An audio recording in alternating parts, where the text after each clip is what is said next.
ṣùgbọ́n kí a tó kí àwọn ará ilé afẹ́júbà lọ́wọ́ ọlọ́run alààyè ọba tó ń jẹ́ èmi ni má ṣe bẹ̀rù kábíyèsí o ọba mi gbangba fẹ̀fẹ̀fẹ̀fẹ̀ àríró àlá mo ní ṣe bẹ́yìn lẹ lè fi ọmọ sínú ẹni tí dókítà ní kò lè bímọ mọ́ aráyé rọrùn lẹ́ẹ̀kan ṣoṣo mo ní òun ló ń wo káńsà láì lo oògùn ọba mi tó ń jẹ́ jáàtì ó fà ó wà lókè ó lè kàyé yanrìn ilẹ̀ ó lè kàyé irun orí ọlọ́run mi ayérayé ẹ̀yin kò àtìlẹ́yìn yín o lórí ètò yìí lórí ayé gbogbo wa pátápátá ẹ ṣeun o ọlọ́run ìṣàánú mo ní mo kí ọmọdé o mo kí àgbà mo kí ọkùnrin àti obìnrin mo kẹ́yìn ìyálájẹ àti ìyálọ́jà mo kẹ́yìn pásítọ̀ mo kẹ́yìn wòlíì mo sì kẹ́yìn tí ẹ di ayé mú o mo kẹ́yìn sọ̀rọ̀sọ̀rọ̀ àti pèdèpèdè tí ẹ ti ń ṣe ká tó bí irú èmi báyìí mo ní mo júbà o mo ní mo júbà yín àgbà pátápátá mo kẹ́yìn Ìgbò mo kí Haúsá àwọn Ìgbò wọ́n ní ńlẹ́ o wọ́n ní kẹ́ẹ̀dú wọ́n ní òdì mà náà ni mo kí Emeka mo ní ẹ pẹ̀lẹ́ o gbogbo ẹ̀yin ọmọ Ìgbò tẹ́ wà ní Ọ̀nìṣà tẹ́ wà lẹ́kọ̀ọ́ ẹ kú ìgbìyànjú o ayérayé yóò gbé ìgbìyànjú yín ládé láṣẹ Èdùmàrè mo kí ẹ̀yin Haúsá gbogbo ẹ̀yin àbókí pátápátá mo ní mo kí yín o mo ní ìnákúáná wọn ní ìnágèdè àgáṣíá náà ní gbogbo rẹ̀ náà ni ẹ ṣé wọn ẹ kú àtìlẹ́yìn yín mo kí gbogbo Yorùbá pátápátá gbogbo ẹ̀yin lọ́ba níjòyè ni mo kí ní ẹyọ kọ̀ọ̀kan mo ní mo gbèdí o fẹ̀yìn ọba ẹ̀yin ọba aládé káàkiri gbogbo ilẹ̀ Yorùbá mo kí yín o ètò wa ètò yín ni lókè òkun náà ni àgbé wa àlejò wa lẹ́ni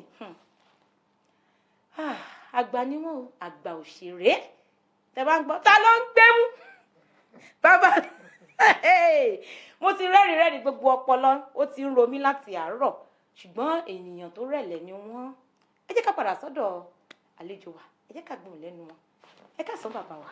ẹ ká sọ ìyá wa. èmi ò ṣe ìyá yín ni bàbá. gbogbo obìnrin ni ìyá. èmi ò ṣe ìyá o ẹ má pè mí ní ìyá ẹni sísí mi àgbàlagbà lẹ́yìn. ẹni ẹ ká sọ kú.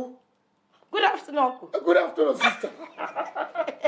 ẹ pẹ̀lẹ́ bàbá wa ẹ bá wa sọ fún àwọn ará ilé kí ni orúkọ yìí. mo kí gbogbo ẹ̀yin olólùfẹ́ mi káàkiri àgbáyé èyí tẹ́ ń wò mí láti London Amẹ́ríkà Canada gbogbo Europe àti Nàìjíríà káàkiri Bọ́lájí Amúsàn lórúkọ mi Prince Bọ́lájí Amúsàn torí ìdí àwọn mẹ́rin àwọn àtọ́kẹ́ kílẹ̀tì òsàdé ní orúkọ ẹ oríṣiríṣi Prince lání ṣùgbọ́n Prince tọ̀dọ̀ mi ó yàtọ̀ ọmọ ọdẹ ni mí bàbá mi ni olórí gbogbo àwọn ọdẹ nílùú wa so by virtue of being ọmọ ọdẹ so Prince Bọ́lájí Amúsàn ọmọ olúọdẹ of Gbọ̀ngánlá.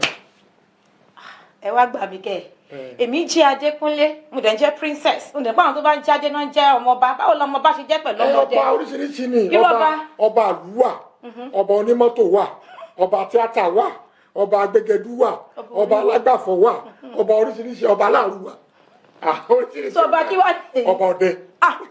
ẹ ká sọ kábíyèsí o ọba ọdẹ. ọdẹ ń kí ìbọn la máa ń fi ṣe rúkẹrẹ. ìbọn ni rúkẹrẹ wa. ìṣòro tí ẹ wo bí o ṣe lè rẹ́rìn ẹ pẹ̀lẹ́ bàbá wa báwo lẹ ṣe ṣe kékeré yìí. gbogbo ẹ ṣe ṣe kékeré náà ni. ẹ mọ̀ pé àwọn kan tó bá ṣe kékeré wọn ní sọ̀rọ̀ ó yá sọ̀rọ̀ ọmọ yóò sọ̀rọ̀ ṣe tí yóò rí bẹ́ẹ̀.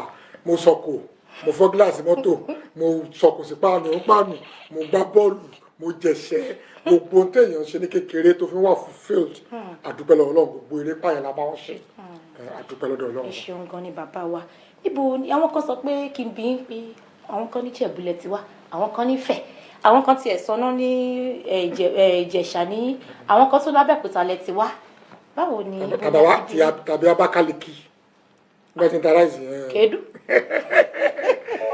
ọmọ ìlú Gbọ̀ngán ni mí ní ìpínlẹ̀ Ọ̀ṣun ṣùgbọ́n Abẹ́òkúta ni mo ti ṣe kékeré so 74 ni mo ti di Abẹ́òkúta títí di àárọ̀ yìí máa ń pera mi ní ọmọ Ògùn Ọ̀ṣun. ẹ jẹ́ ká gbé ìpè yìí pé wọ́n fẹ́ bá wa sọ̀rọ̀. hello ẹ káàsán o. hello. ti rèpété. ó yá wọn ó pè padà.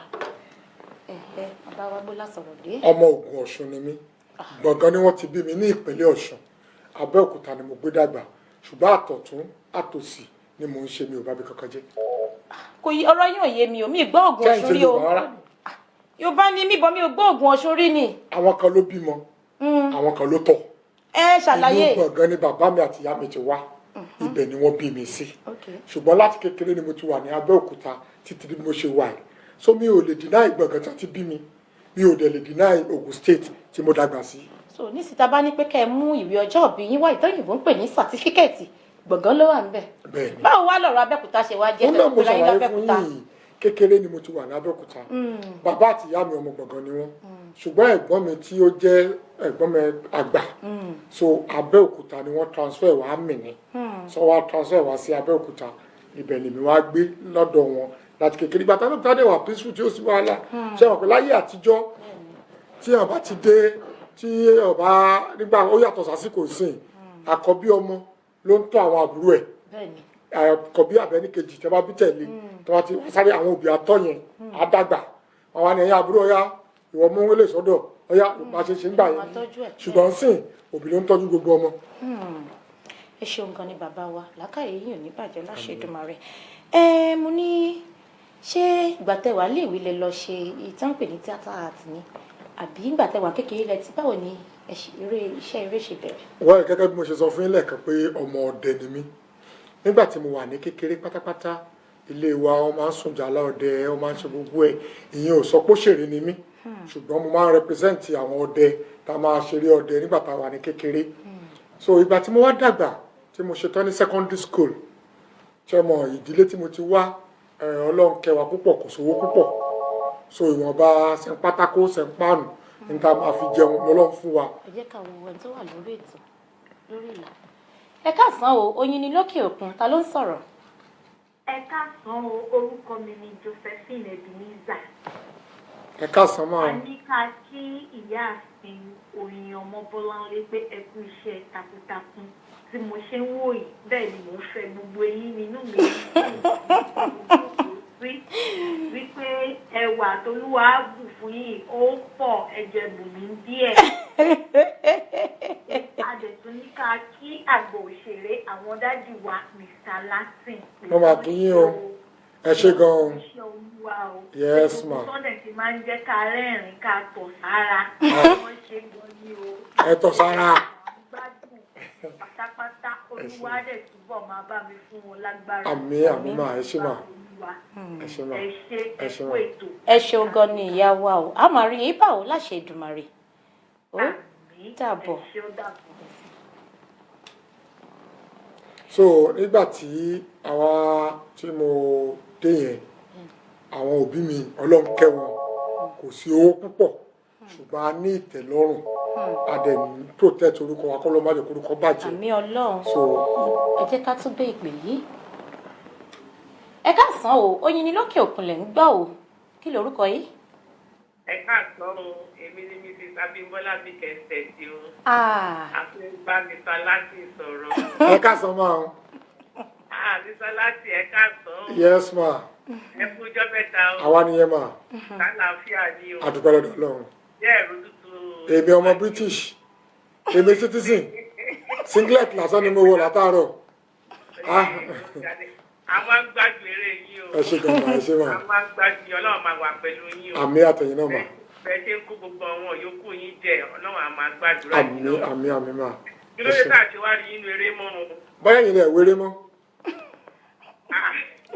àbí ẹ̀yin lẹ̀ wéré mọ́ torí eré mi ṣe ọ̀sẹ̀ tá a wà nú ẹ̀ gangan orí fíìmù mi sì jáde so tọba wo fíìmù tọba ẹ̀yin náà wà sọ pé mo sọ pé ẹ̀yin lẹ̀ wéré mọ́ fíìmù Ọdúnladé tó jáde ẹ farabalẹ̀ mọ́ ẹ̀yin lẹ̀ wéré sẹ́ bóyá ẹ farabalẹ̀ bóyá ẹ bísì last week ti fíìmù Ọdúnladé tó jáde ní 2 weeks time mo wà nú ẹ̀ fíìmù Ọdúnladé tó jáde last week mo wà nú ẹ̀ fíìmù mi jáde lọ́sẹ̀ yìí so ẹ̀yin lẹ̀ wéré bóyá ẹ lọ bí iṣẹ́ láàárọ̀.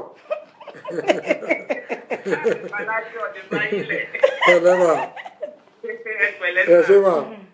ẹ kú ẹ káàbọ̀ sórí eré sí ìlú wa o. ẹ ṣé gan ma God bless you ma. okay ní nice day o. and you too ma. all right tó dàbọ̀. ẹ ṣeun gan ni ìyá wa Abímbọ́lá a ó máa rí yín báwo ẹ ṣeun gan ni mà. all right. ó dàbọ̀ mà. bye.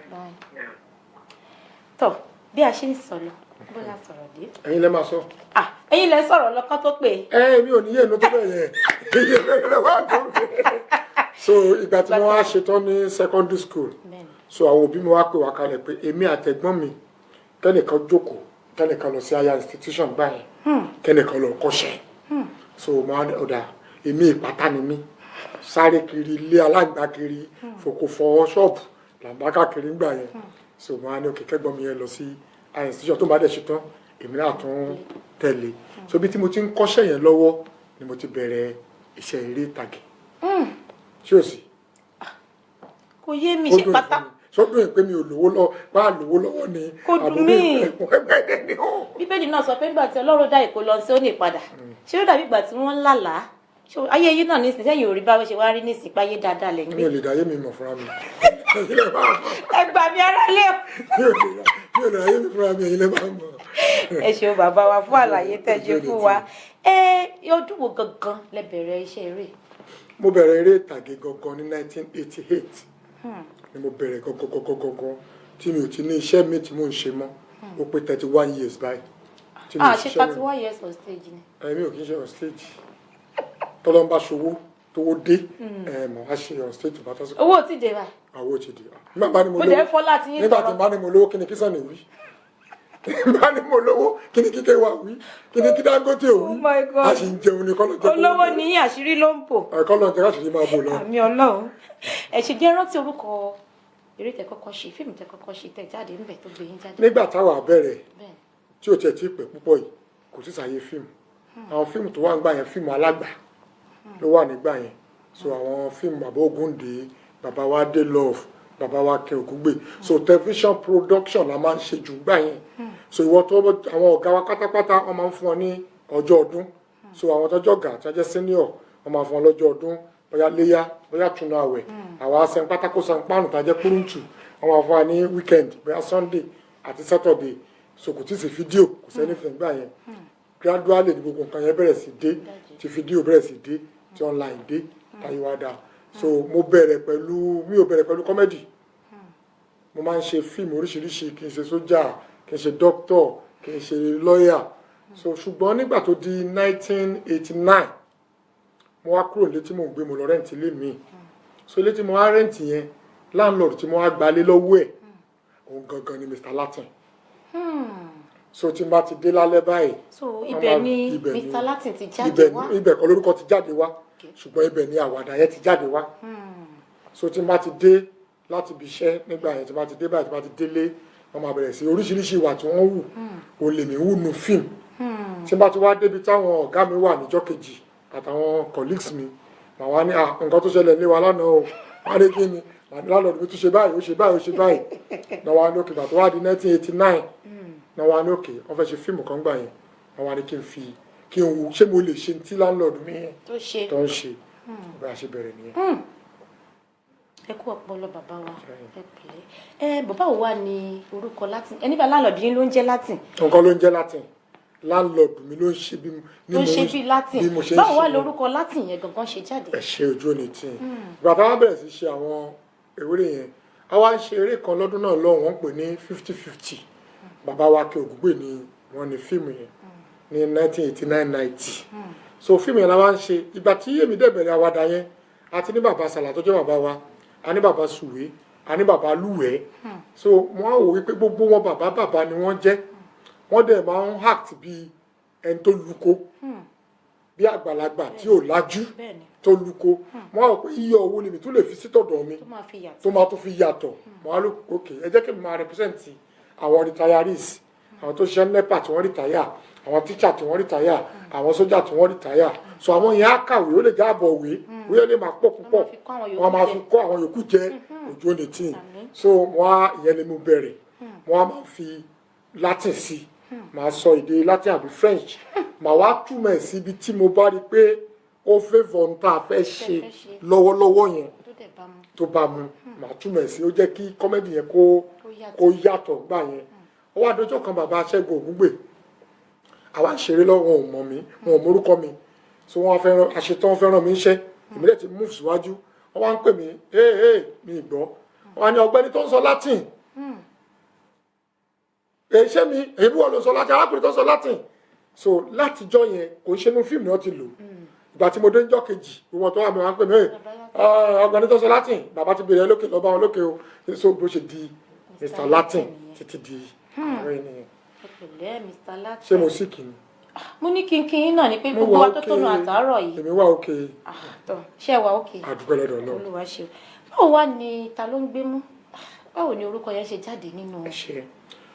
nígbà tí mo wá ṣe fíìmù bàbá Ògúngbè yẹn tán a bẹ̀rẹ̀ sí ṣe oríṣiríṣi later along the line mo bẹ̀rẹ̀ sí produce àwọn movie tèmi mo bẹ̀rẹ̀ sí ṣe fíìmù láti. àwọn tí yín ni wọ́n pè yí o. Hello, ẹ káàsán o, Oyin ni lókè òkun lórí Heritage TV tá là ń bá sọ̀rọ̀.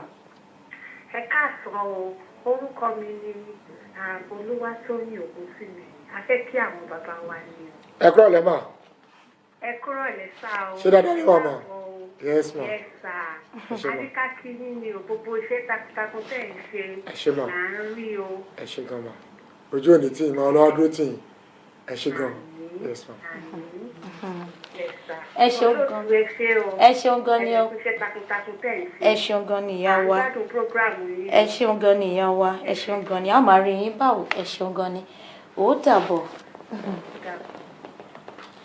Ẹ ṣeun bàbá wa.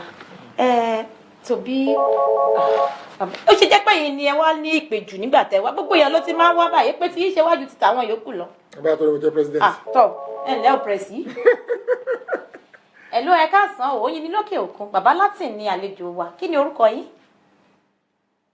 Hello, ọlọ́gbọ́n láwọn ló sọ̀rọ̀ láti Nàìjíríà o. Ẹ ra sa o. Bàbá gómìnà sọ̀rọ̀ yín o. Kábíyèsí sá kẹ́pẹ́ sá o. Ní àwọn olùdó gbogbo Nàìjíríà. Ojú òní tí ń sá. Wájú àwọn olùdó worldwide. Ẹ ṣé mo dúpẹ́ sá. Ẹ lẹ́ sá. Lónìí tí yín o. Àmì àtẹ̀yìn náà sá. A máa ń gbádùn ètò yín o. Ẹ ṣé gan sá. Ẹ ṣé sá.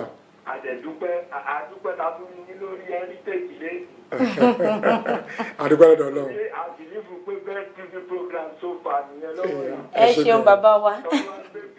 Tọ́jú agbẹ́ bàbá gómìnà rẹ̀ kó. Ẹ ṣé gan mo dúpẹ́ sá. Bẹ́ẹ̀ ni o. Ẹ ṣé mo dúpẹ́. Ojú òní tí ẹ ṣé. Ẹ ṣé gan mo dúpẹ́ sá. Ẹ ṣé sá. Ẹ sá. Àìní mọ̀ ṣe mọ́ Ọlọ́run ní kọjú. Àmín.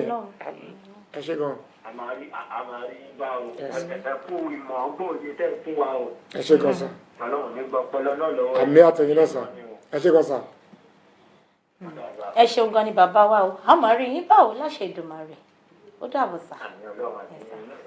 Báyìí sá. Ẹ ṣe bàbá wa. Ó jàre. Ṣé ẹ tún rántí ibi tẹ́ sọ̀rọ̀ dé àbí? Èyí ni a máa rán mi létí báyìí náà kọ́lẹ̀. Tọ́ ẹ jẹ́ ká tún lọ jẹ́ ìgbà tí ẹ ti bẹ̀rẹ̀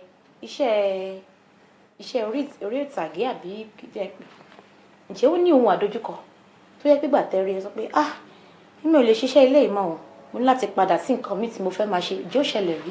Kò síṣẹ́ tí a máa ṣe. Ẹ̀dẹ̀ mọ́ fóònù lójú kí ló dé. Wọ́n ń wo ni nígbà tó ń fi rin kò síṣẹ́ tí a máa ṣe láyé tí ò ní ní àdójúkọ.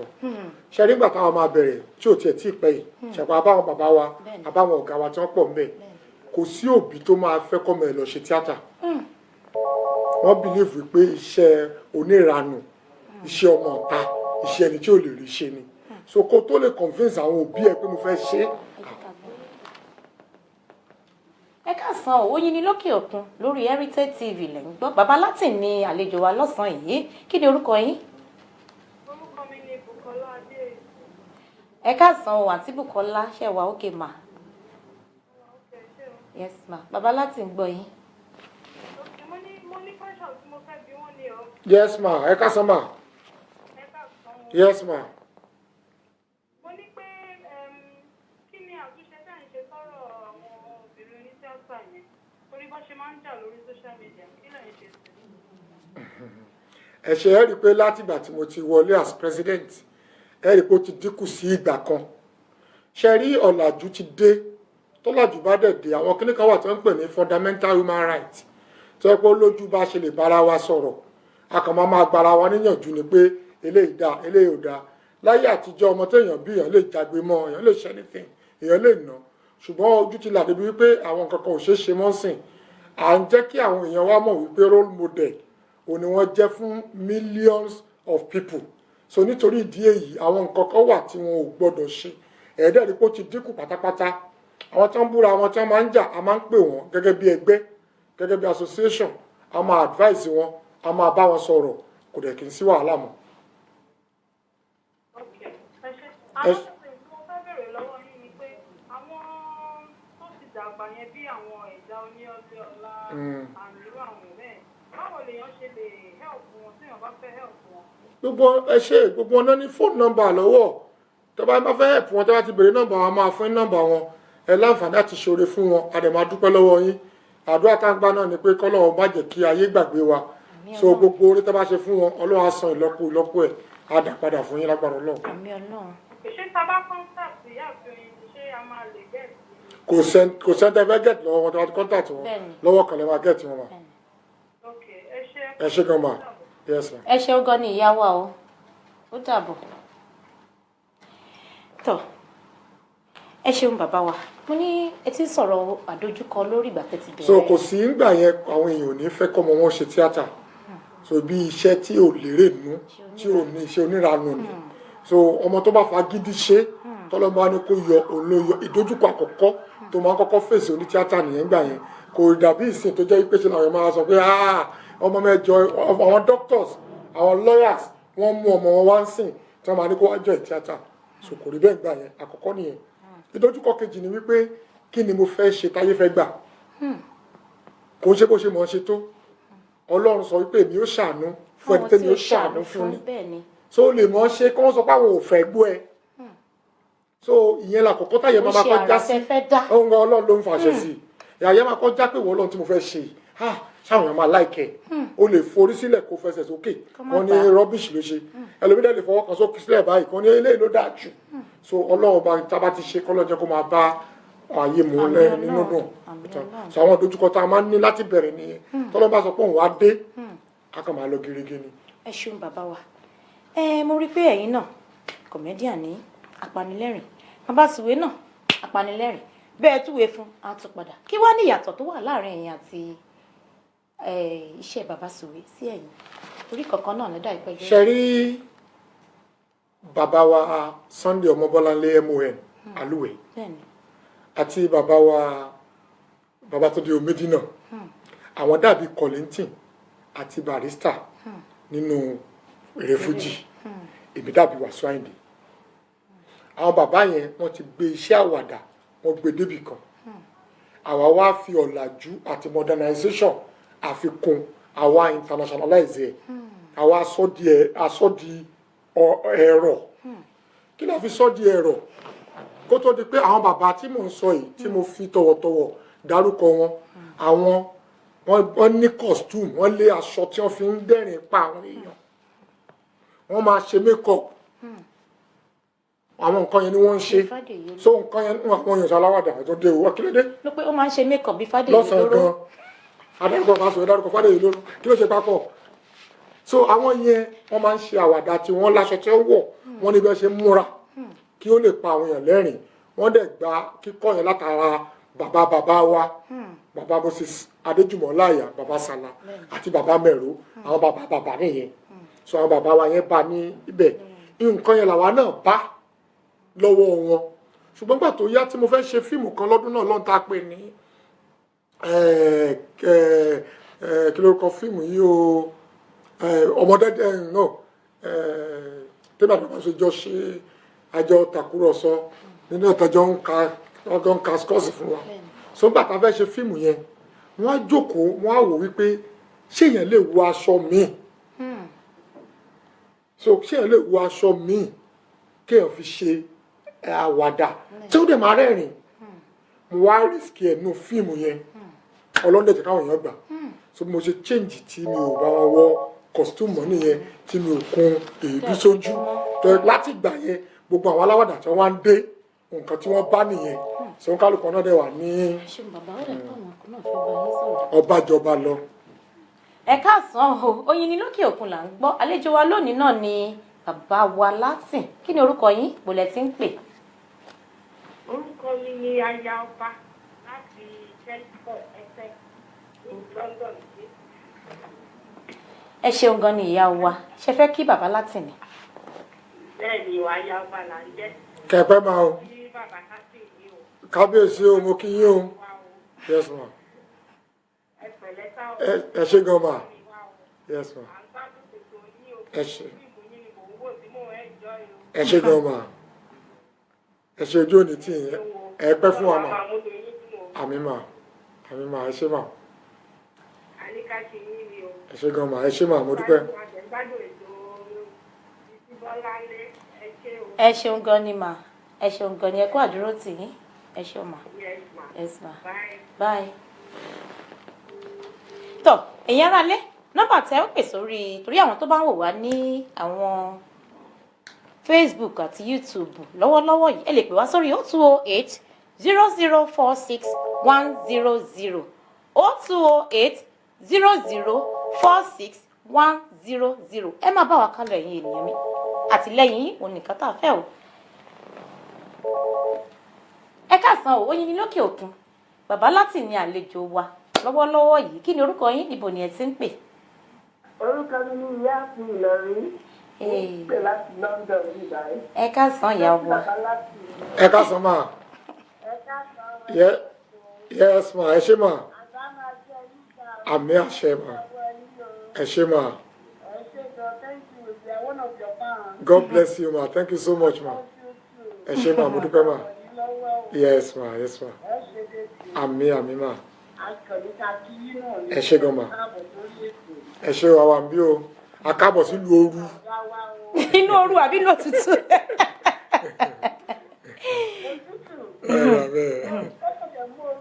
ó dà bẹ́ẹ̀ ọ̀dà ẹ ṣé gan ma. ẹ ṣeun gan ni màá o yes ma ẹ ṣeun á máa rí yín bá o láṣẹ Èdùmàrè ẹ ṣeun gan ni màá bye. tọ.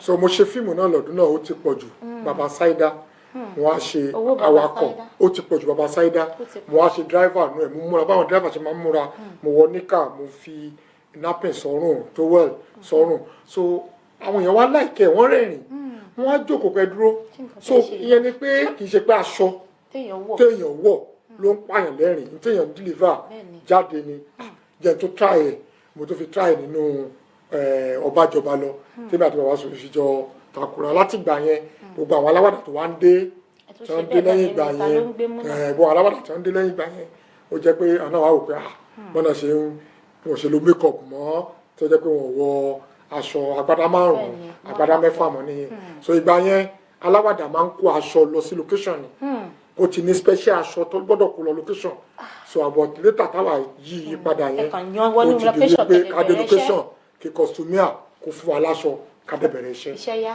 so ìkànnì yẹn ìkejì nígbà tí àwa tá máa bá àwọn bàbá wa tá a dárúkọ tí mo fi tọ̀wọ̀tọ̀ dárúkọ yẹn gateman permanent gateman ni wọ́n fa aláwàdà ṣe bóyá driver bóyá gateman so nǹkan yẹn ni Ọlọ́run tún bá mi yí padà débi pé gbogbo aláwàdà tó wà nísìn wọn aṣọ ọmọ ọ̀dọ̀. ẹ káàsán Oyin ní lókè òkun lẹ̀ ń gbọ́ bàbá láti ní àlejò wa kí ni orúkọ yín níbo ni ẹ ti ń pè. Well, my name is Oluwayemisi Jayola Ade going from Nigeria. Oh, Auntie Yemisi. Yalaje. Thanks for calling, ma. Thank you so much. Yalaje. Ìyá gbogbogbò. Ìyá mi ṣe wà ókè mà. Mo wà pa. Ẹ pẹ̀lẹ́ mà. Ẹ lẹ́ mà. Mo wò yín lórí program. A ti lọ. Ó rebete. Hello. Mo sì ń gbọ́ yín. Mo sì ń gbọ́ yín. Ìyá ẹ ṣé mà. Mo sì ń gbọ́ yín. Ẹ ṣé gan mà. Ẹ kú ètò. Ẹ ṣé gan mà. Ẹ ṣé. Mo ń gbádùn ètò yín o. Ẹ ṣé gan mà. Ẹ ṣé mà. Mo ti tó fi pé my president wà pa. Ẹ ṣé ìyá mi God bless you ma. Ẹ kú àdúró tì mí. Ọlọ́run àtúbọ̀ máa fún yín. Àmín Ọlọ́run. Àmín mà. Ẹ ṣé mà. Lágbára Ọlọ́run. Ẹ ṣé Ìyá mà. mi ẹ kú iṣẹ́ o. Ẹ ṣeun gan ni màmí ẹ ṣeun gan ni mà a ó máa rin Ẹ yín kú bá o iṣẹ́ o. ẹ ṣeun mà. Yes, à ń gbọ́ yín mà. À ń gbọ́ yín mà.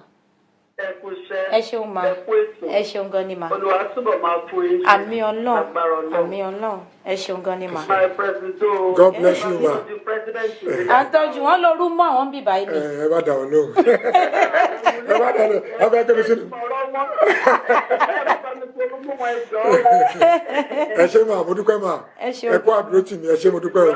Thank you Amen, ma. ma. Thank you so much. Thank you so much ma. All right. Yes ma. Ó dà o ma. Bye. Bye. Okay. bye-bye. Ades Queen promoter náà ni àwọn náà. kì í ṣe promoter nìkan ni wọ́n gbogbo ọ̀làdà ni promoter producer production organizer entertainment arrangement oyè yẹn tó 200. àti orúkọ wọn ti pẹ́ ẹ ṣé gan ni ìyá wa ò tẹ̀ pé wọlé o. she contributed immensely to the development of art Nigeria and abroad. ẹ ṣé gan ni ìyá wa ó máa rí yín bá ẹ ti wà lókè ẹ ní bọ́lẹ̀ láṣẹ Èdùmàrè ẹ ṣeun gan ni ìyá wa Ades Queen ẹ ṣeun gan ni màmá wa màmá wa Yẹ́misí Jayéọlá mo tẹ̀lé wọn lórí Facebook mo dẹ̀ máa ń rí wọn ẹ ṣeun gan ni ìyá wa lókè ẹ ó máa lọ láṣẹ Èdùmàrè ẹ ṣeun bàbá wa kí la sọ̀rọ̀ nípa. so àwa change so àwọn nǹkan yẹn tẹ́lẹ̀tẹ́lẹ̀ yẹn àwọn bàbá wa yẹn wọ́n á fi wọ́n ṣe gate man wọ́n á fi wọ́n ṣe driver ṣùgbọ́n gbà tí àwa gbé ọ̀làjú yẹn dé a ṣe transformation yẹn so àwọn aláwàdà wa dẹni tó ń ṣẹ̀gbọ́n tó ń ṣàbúrò tó ń ṣe ọ̀gá ilé iṣẹ́ so bó bá ṣe lè pààyàn lẹ́rìn tó ṣùgbọ́n kó o pààyàn lẹ́rìn yẹn àwọn èèyàn gbọ́dọ̀ rí ẹ̀kọ́ kankan bẹ̀ ìyẹn ni àwàdà ẹ̀ complete nìyẹn tó bá ti ṣe àwàdànù movie tí wọ́n sọ pé eré ni wọ́n ń ṣe òòrì achieve wọ́n gbọ́dọ̀ lè rí nǹkan kankan ọmọdé gbọ́dọ̀ lè wò àgbà gbọ́dọ̀ lè wò ọkùnrin gbọ́dọ̀ lè wò pásítọ̀ gbọ́dọ̀ lè wò ẹ́ àáfàá gbọ́dọ̀ lè wò ẹ́ wọn gbọ́dọ̀ wẹ̀ kọ́ sọ pé ìtẹ́lẹ̀ sọ máa bà ẹ̀sìn jẹ́ ìtẹ́lẹ̀ sọ máa bà ìwà èèyàn jẹ́ nítorí jẹ́ pé èèyàn ṣe aláwàdà ni. ó ní bíi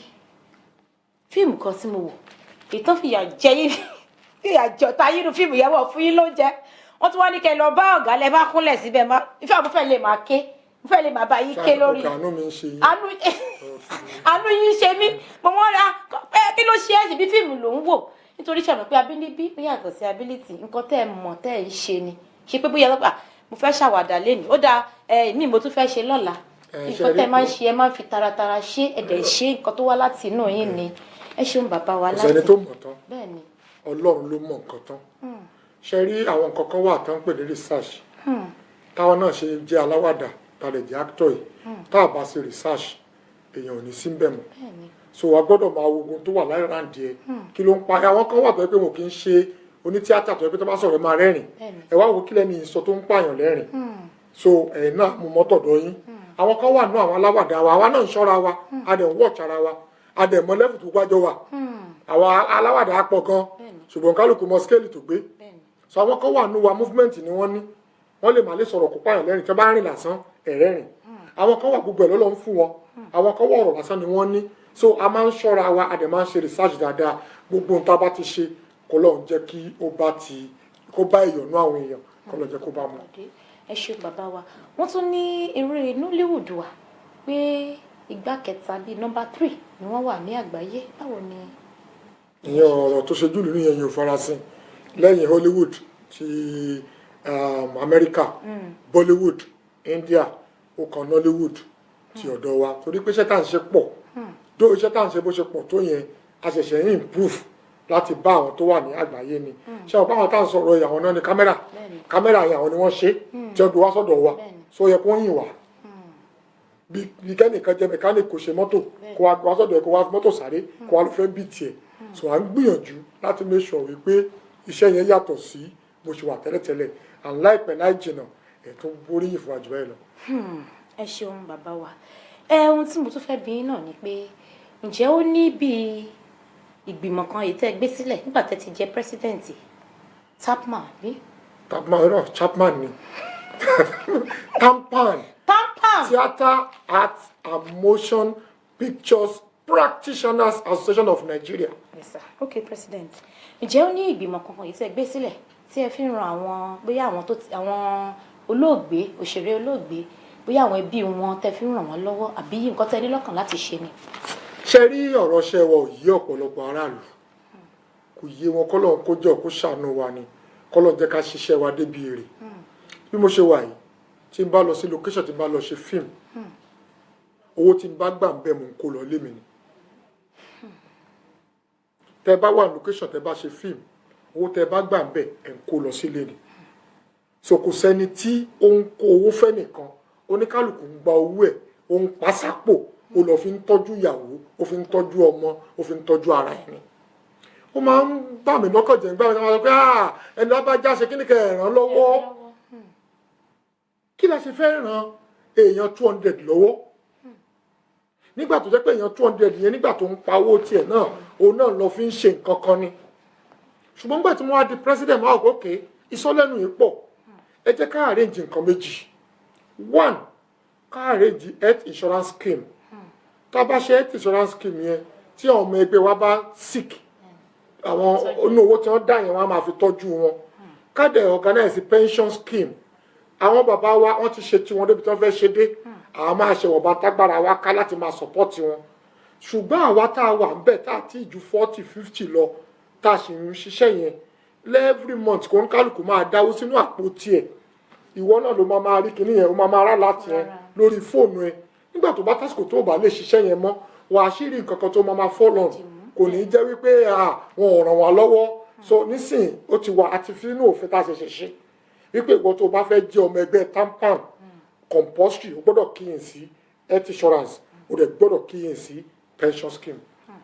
ẹ̀sùn bàbá wa wọ́n ní ipò àgbàlagbà. but àwọn 60 àwọn tó bá ti wọ 60 upward nínú àwọn ọmọ ẹgbẹ́ wa láti next year lọ́sẹ̀ àti ní àwọn provision kéékèèké fún wọn so àdèmọ́ máa tún dá wọn ní ẹ̀kọ́ lọ́nà tó jẹ́ pé wọ́n fi máa gbé ìgbé ayé tí ó rọrùn. ẹ ṣeun bàbá wa ẹ kú àtúntò láti àárọ̀ ǹjẹ́ òrùngbẹ ò tiẹ̀ máa gbẹ yín bóyá kinní kan bá yín gbómi wá láti. ẹ láwọn ni tẹ́ ẹ bá láwọn ẹ kómi tómi tí wà bí látàárọ̀ àṣà máa béèrè omi lọ́wọ́ mi mo yọ̀ǹda ẹ má fún mi lómi. ẹ ṣeun bàbá wa nígbà tí wọ́n lẹ́yìn ni ẹ máa jẹ olórí pírẹsidẹ́ǹtì gbogbo ẹgbẹ́ àwọn tó jù yín lọ tẹ́ ẹ bá ń bẹ̀ wà ń bẹ̀ àwọn tó mọṣẹ́ ṣe àwọn ọ̀jọ̀gbọ́n gan wà kí ló dé tó yẹ pé ẹ̀yin iná wá mú. ẹ ṣe mọ̀ kọ́ ọmọ kékeré náà máa ránṣẹ́ chief messenger ni mí mo láwọn ọ̀gá wájú rẹpẹtẹ mo láwọn bàbá wájú Bello Jídé Kòsọ́kọ́ Délé Òdúlé Yínká Quadri Ògògó Ọláyà ọ̀pọ̀ rẹpẹtẹ Ọláyà Igwe èmi náà láwọn junior mo láwọn contemporaries but ọmọ wípé èmi ò mọṣẹ́ kọ̀ gan-an mi ṣe máa lọ gbogbo wọn wá pọ̀ pé ok Mr. Latin a mọ̀ pé tá a bá rẹ ṣẹ́ wà jíṣẹ́ dáadáa lójú àná àǹtàlà níyẹn o Yẹmí Ṣọládé gbogbo wọn wá pọ̀ pé ó yá a fẹ́ rẹ ṣẹ́ láti lọ tún tampa yìí ṣe ó yá lọ jíṣẹ́ yẹn fún wa so tí báyìí ti lọ tí má ti bọ̀ mo ti jẹ́ṣẹ́ tẹ ẹran mi òkè ló tún kù o má tún eré ló tún kù àtúnjọ jíròrò má tún lọ jẹ mo tún ti dé owó ló tún kù o so ìlú òyìnbó tí mo wá London tí mo wá iṣẹ́ tẹ ẹran mi wá jẹ́ àwa fi tampan lọ́lẹ̀ ní UK ní àwa selection wọn mo ti jẹ́ má tún délé má tún lọ jíṣẹ́ fún ọ pé mo tún ti jẹ́ yẹn o kí ló tún kù o bá a ṣe máa ṣe tọ́lọ́ máa fi gba òkò nìyẹn. Ọlọ́run tó gbé yín sípò àgbà á dẹ̀ máa fún yín ṣe o ẹ̀ ní ṣìṣe láṣẹ Èdùmàrè ẹ̀ dẹ̀ ní ṣubú ẹ̀ ní jábọ́ láṣẹ Èdùmàrè ẹ ṣeun gan ni bàbá wa àwọn olóyìn òyìnbó wà oní Yorùbá wà mo rí pé gbogbo pàtẹ tí ń ṣeré bóyá kọ́mẹ́dì ni àbí mi tí ì rí kẹ bá àwọn olóyìnbó ṣe ohun tí ẹ fẹ́ ni àbí ẹ̀yin ò nífẹ̀ẹ́ sí. báwọn ṣe olójú ìtẹ̀yàn ṣe ni ṣe rí àtolóyìnbó àtòní Yorùbá ìkan náà ní gbogbo wa ìgbà tí wọ́n bá nídìí èèyàn òun ni wọ́n ń pè èèyàn èmi àti bàbá Sùwé àti lọ sílẹ̀ Ìgbò láìmọye ìgbà tàbí lọ bá wọn ṣeré èmi àti bàbá Lúwẹ̀ àti lọ bá wọn ṣeré ìgbà tí wọ́n bá nídìí èèyàn òun ni wọ́n ń pè èèyàn ṣùgbọ́n nú kótó kan náà ni gbogbo wa ti ń jẹun gbogbo wa Nollywood actors ni wa Nollywood producers ni wa a dẹ̀ ń ṣiṣẹ́ kí iṣẹ́ yẹn profession yẹn kó lè tẹ̀síwájú ni.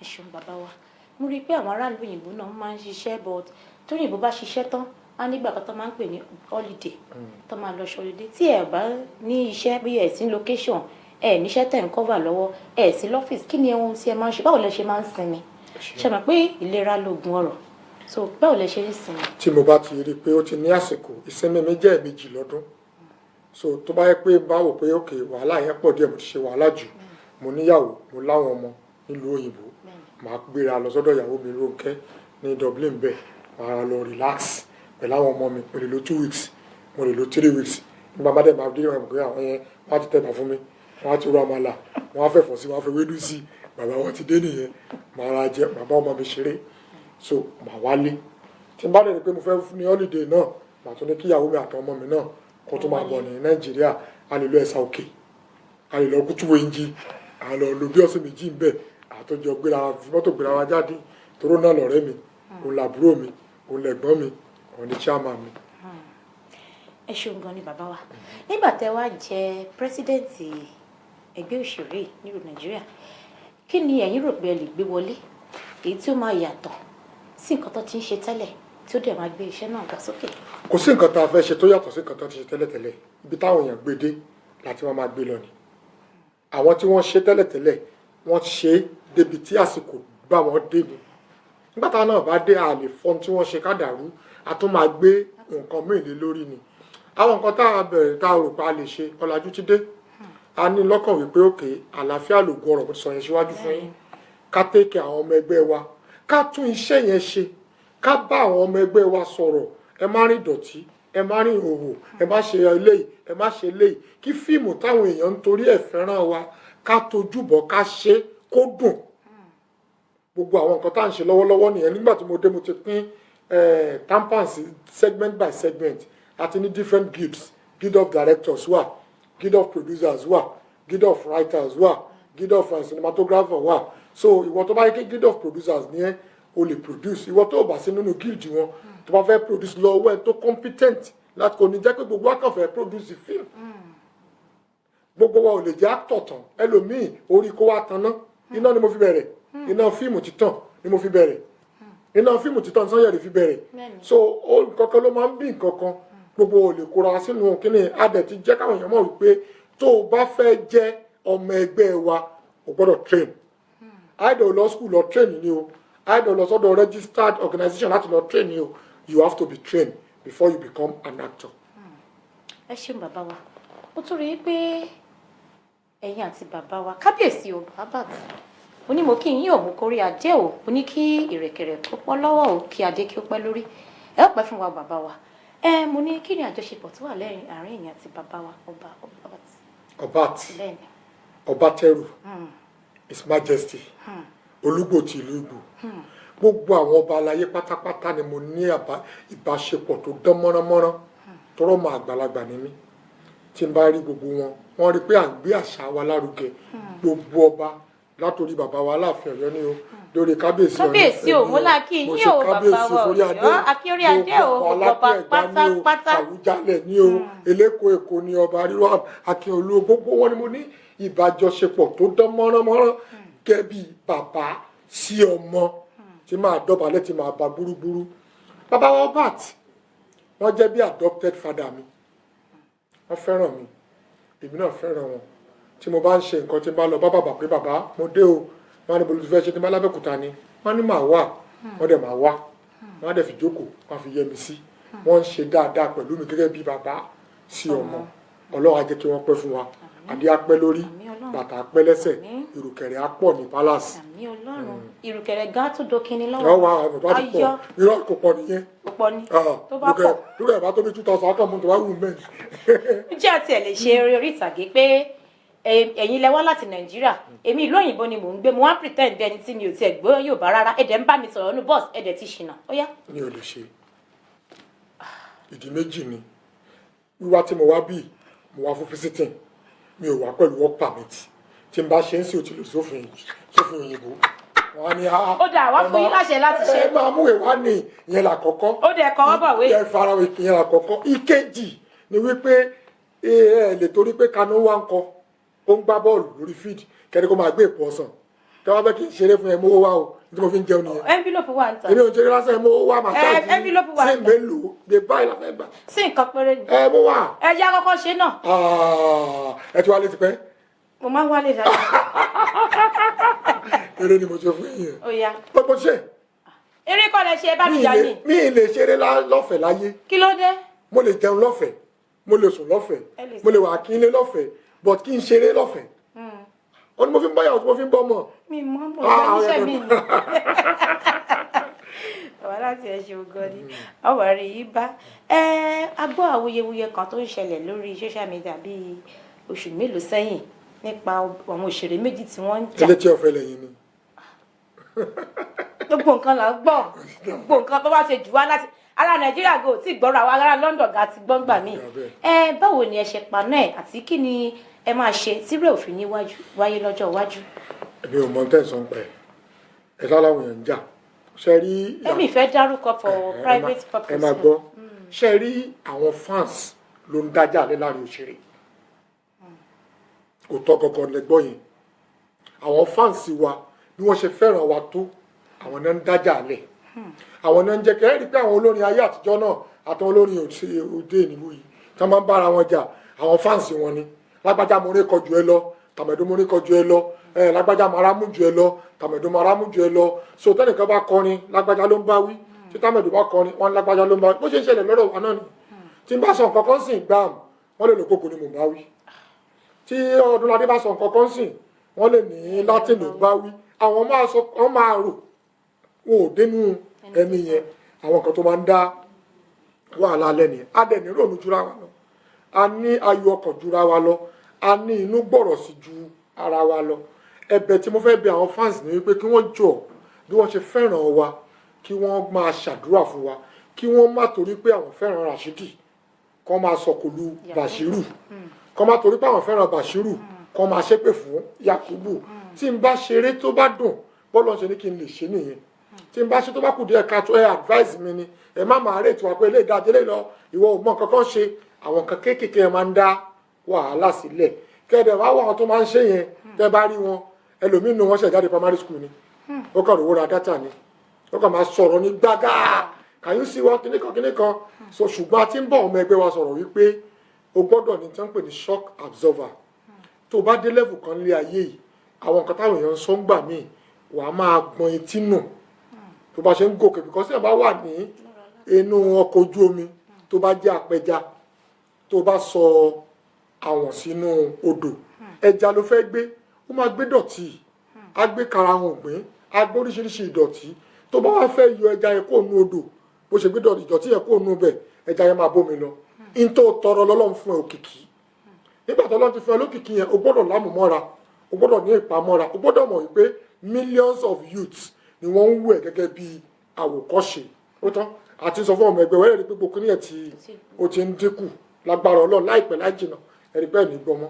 ẹ ṣe bàbá wa ǹjẹ́ ẹ tiẹ̀ ní lọ́kàn pé ẹ fẹ́ wá ya iṣẹ́ bí ẹni pé ẹ fẹ́ wá ṣiṣẹ́ ẹ mọ̀ pé máa ṣiṣẹ́ lókè òkun náà tá a máa jọ ẹ̀ mọ́ ti Nàìjíríà ǹjẹ́ ẹ tiẹ̀ ní pé gbogbo eré láti bẹ̀rẹ̀ fíìmù yẹn títí dé òpin òkè òkun lẹ ti fẹ́ ṣe jẹ́ ní lọ́kàn.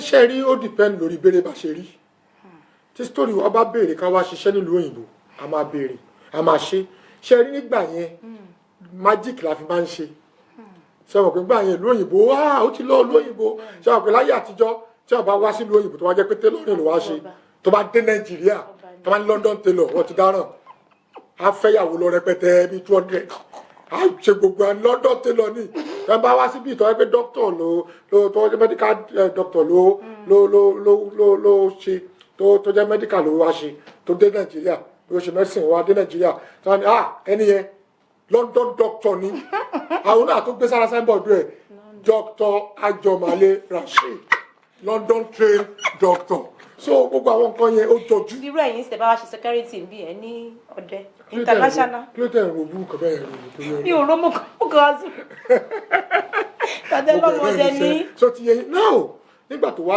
yá tí ọ̀làjú wa ń dé táwọn èèyàn ń wọ sọ wá ṣe fíìmù báyìí ká tó pé ó ṣe fíìmù yẹn lóyún ìbáwọn fẹ́ mọ bọ́ yóò tọ́ ni fíìmù yẹn máa ta gan nígbà tó yá tó làjú ń dé kò jẹ́ kó dàbí tẹ́lẹ̀tẹ́lẹ̀ mọ́ ṣùgbọ́n sìn ní tó lè mú yàn ṣe fíìmù nílùú òyìnbó ni pé fíìmù yẹn gangan tó bá jẹ mọ́ ìlú òyìnbó ẹ̀yìn àṣedíẹ̀ bí àṣedíẹ̀ ní Nàìjíríà ṣùgbọ́n tí ò bá jẹ mọ́ ìlú òyìnbó tó bá rò pé kàn fẹ́ ṣe fún market strategy èèyàn jẹ̀bi nìyẹn.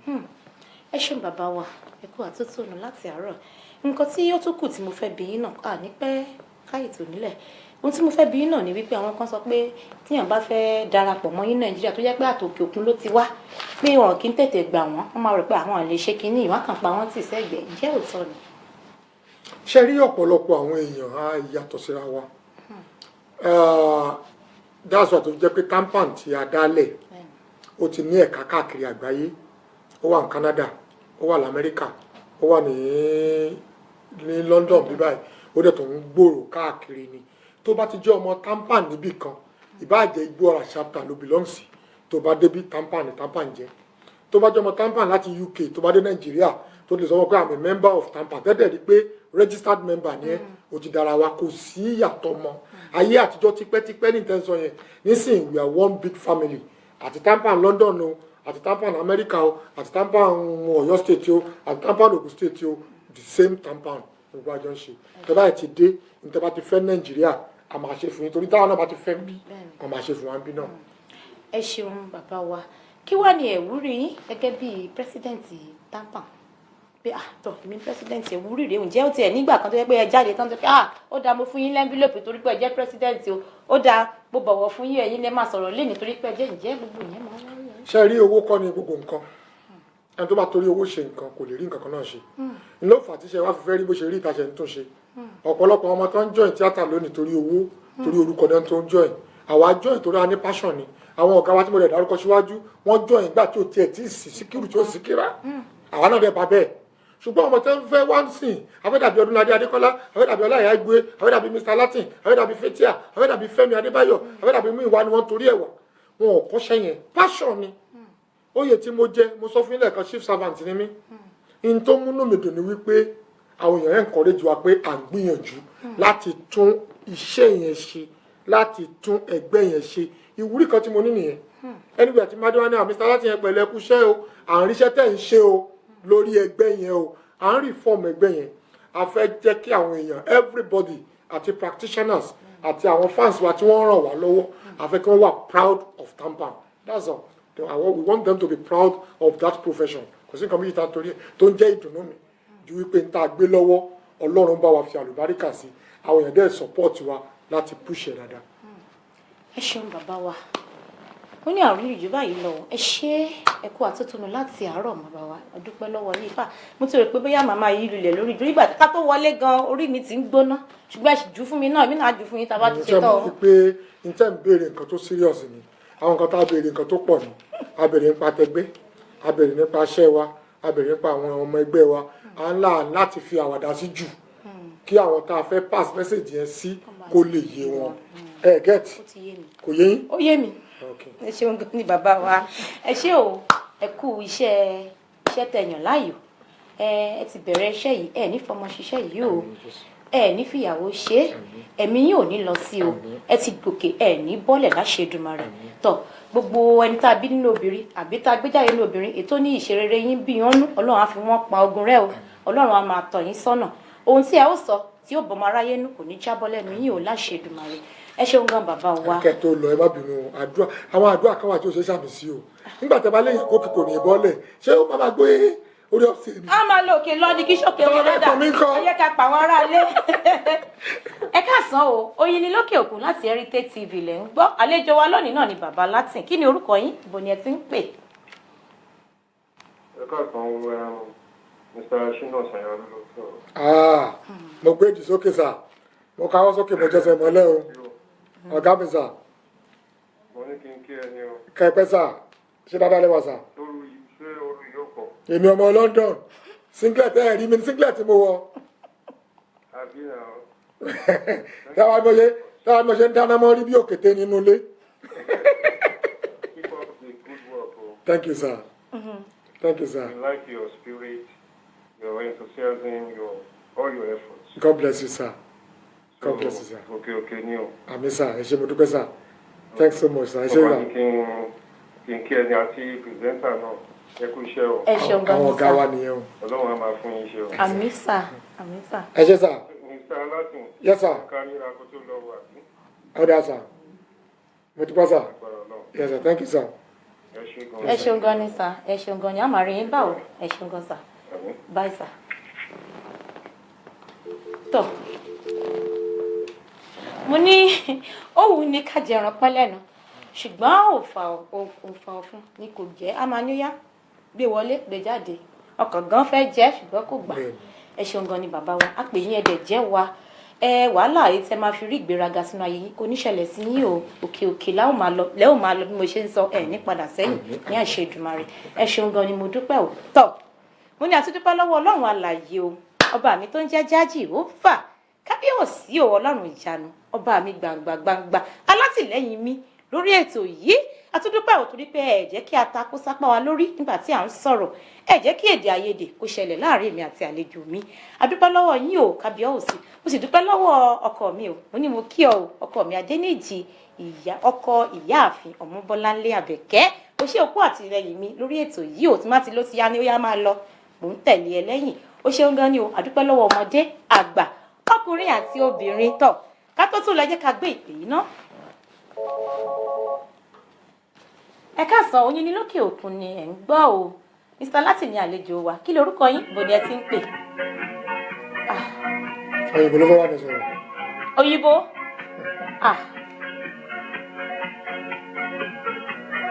Èwo tún leléyìí o.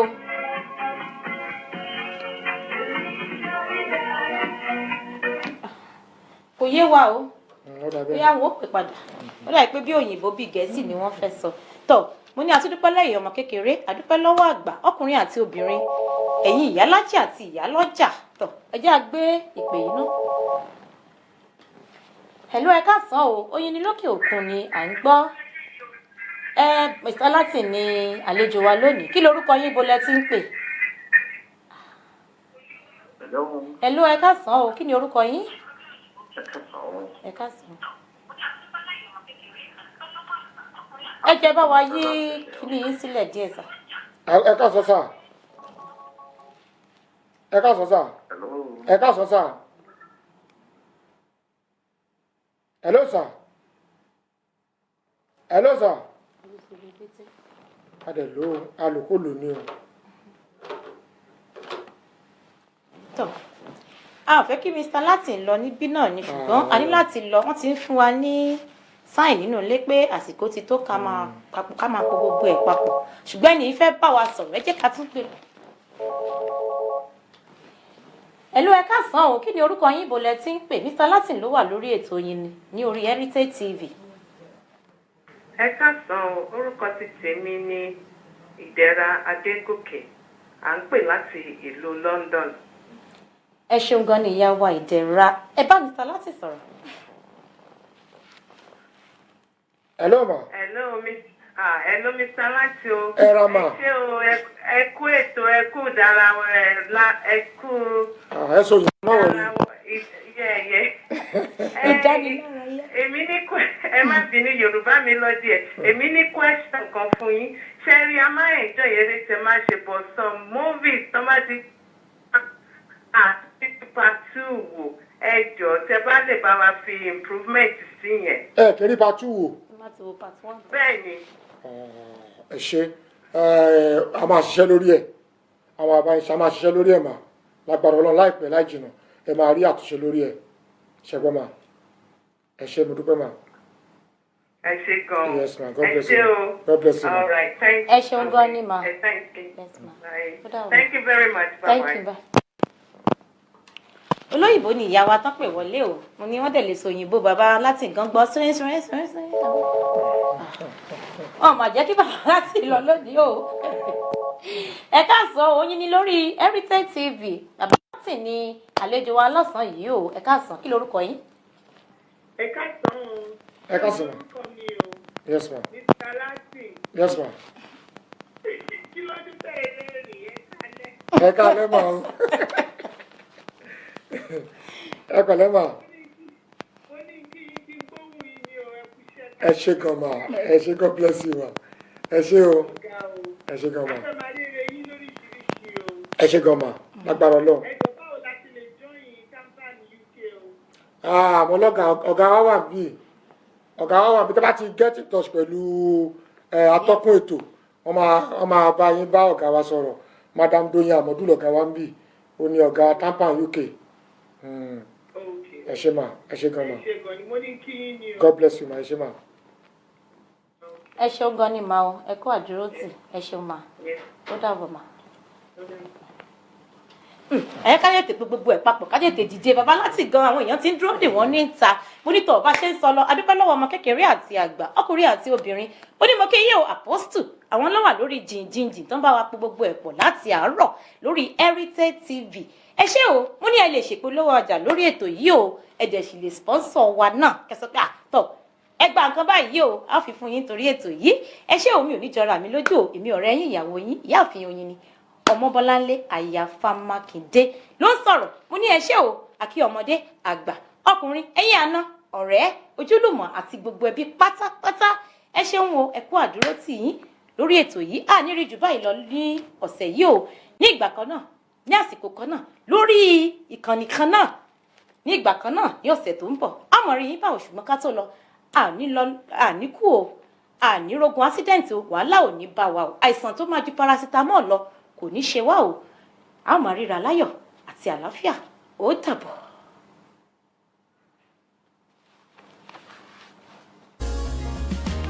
ẹ ṣe ìyá mi.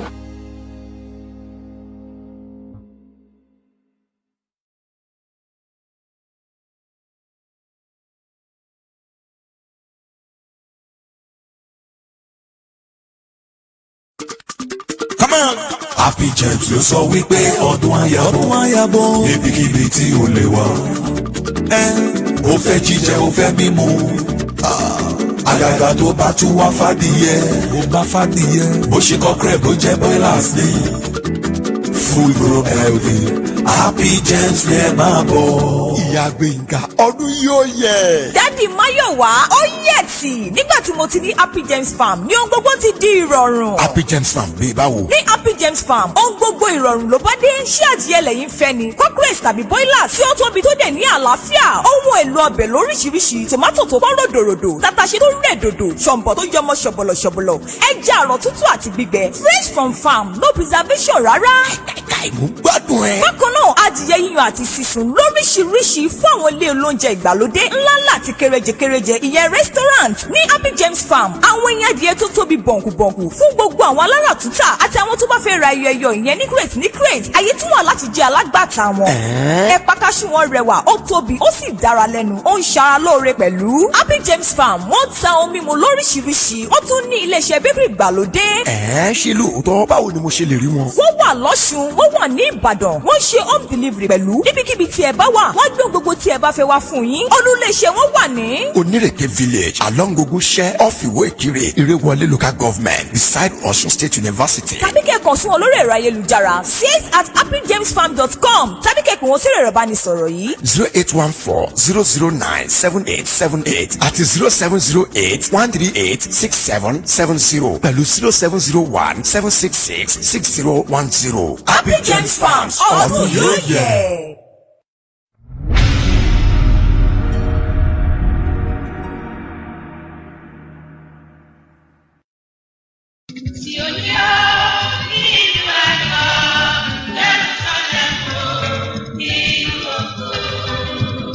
èyí ni àwọn ohun tí a kọ̀wé rẹ̀ àwa sì jẹ́rìí rẹ̀ a sì mọ̀ pé òtítọ́ ni ẹ̀rí rẹ̀. This is an opportunity for you to visit Israel, Jordan, Mount Nebo in Jordan, on the ground where God spoke to Moses, showing him the promised land. May God lead us all there, and the Holy Land of Jerusalem, with Holy Trinity Family Chapel, UK.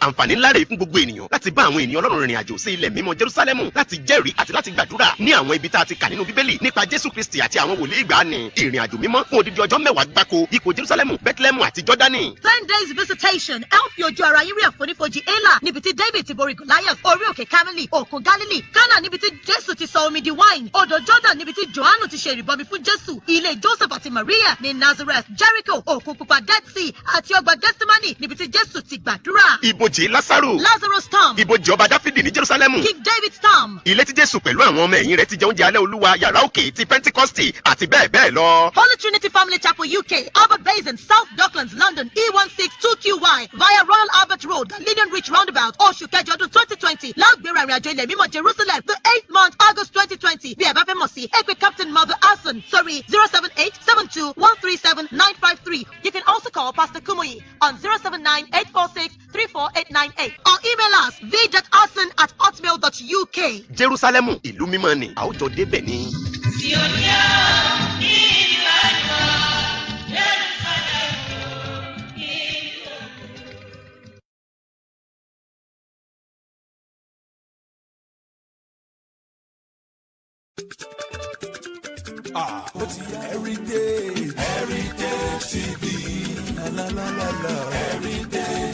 Everybody in London, have you heard that Heritage Television has come up with something new?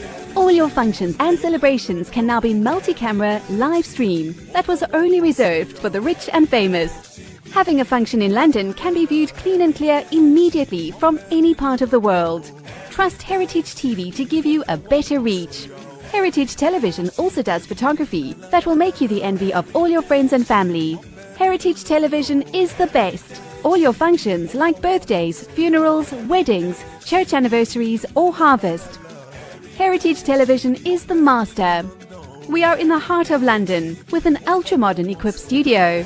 You can call us on 020-800-46100 or email us info@heritagetv.co.uk or mobile 0734 1234 560.